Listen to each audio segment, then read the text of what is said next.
Chess Club for your generous sponsorship. As there we see Levon and Nepo getting ready to do battle. 11 shades.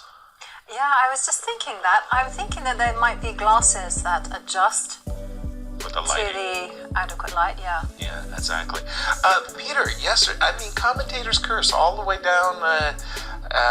We said round one, the most decisive rounds, round two, the most decisive rounds. Yesterday, Nepo had a... was extremely well prepared, got a very easy position out of the opening, and then got gradually outplayed, and Jan continued finding small chances to put pressure on Linear, and eventually, from a position we were all absolutely certain will be an easy draw for Linear, he got to a very, very winning situation, then failed to convert somehow.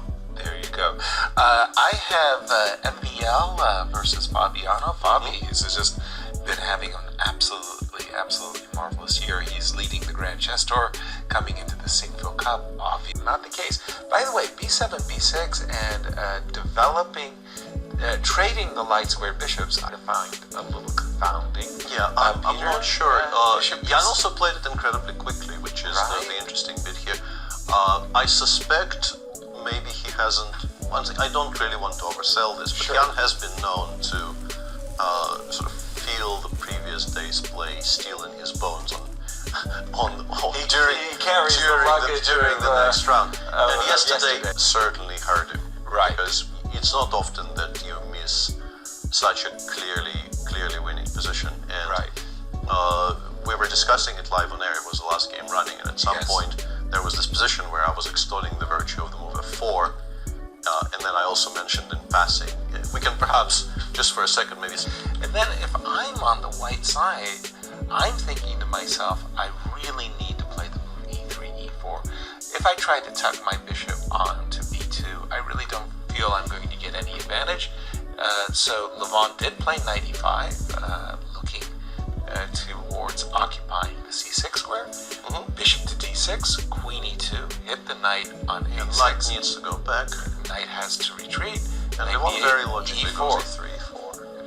And everything's fine until I saw the move knight takes e4, which I find very surprising. And I don't know, Jovi, is that move... I mean, if you're going to take on e4, knight takes e4 doesn't seem... No, I think it's specifically very logical. This on my board, because I'm just looking at this position once more. I go knight takes e4. I'm just by this occupation of the c6 square, and it just feels right to me. And knight d7, this move knight here, knight to f6, this move queen c6, queen e8, and okay, I'm not thrilled about the move rook d1. Maybe you can go bishop d2. Knight e5 and Knight e4 e4 still again. attacks I'm liking d5. Yeah, d5. Let's play queen e4 anyway. Queen e4. I'm trading, and we reach this position where, like again, if you get to play a5 before I get to play b.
Yeah, right. A little cheeky little move. Rook to d2. Takes. Rook to d1. Rook to e8. And these guys are so accurate. And that's what it's been for the first 2 rounds. I mean, there's not a smidge of an advantage. And up to the point where rook d2 was played, maybe. There's one Levon was hopeful. There's one specific point where he could have continued, but the evaluation continues dropping, so we do not count this as any kind of a miss. It would have kept the game going, though, specifically in the position after f5 was replied to with d5, d4. Right. There was the option of playing bishop h6. Maintaining the minor pieces. Yeah, maintaining the minor pieces, also putting the bishop on a very, very obviously good square. Right. I'm pretty sure Jan was intending to play knight e7 to challenge the white center, and the ancient makes this very clever little move, rook d1, d2, in order to be able to give a check. In order to be able to give a check from g2 if black actually goes after the f5 pawn. That would be a mistake, but against instead of gf5, gf5, here rook g2 followed by bishop g5 just built on the spot. This cannot be played at all. This is a nice one. So you can take on f5. But rook to d2. Yeah, rook d2, ancient goes rook d5 and says, yeah, nothing really has been lost. It looks like the players are actually repeating the current position. Jan is smirking a bit because he could play king f6 here and pretend he is a bit better. But nobody really does that. No. Nobody really does that. And don't want to disabuse D2 played. a professional. And the repetition is incoming. The virus is amongst us as they can't get away from this. It had certain moments, but it never really came to anything even the least bit critical, Peter. It seems like a very well played game. There was some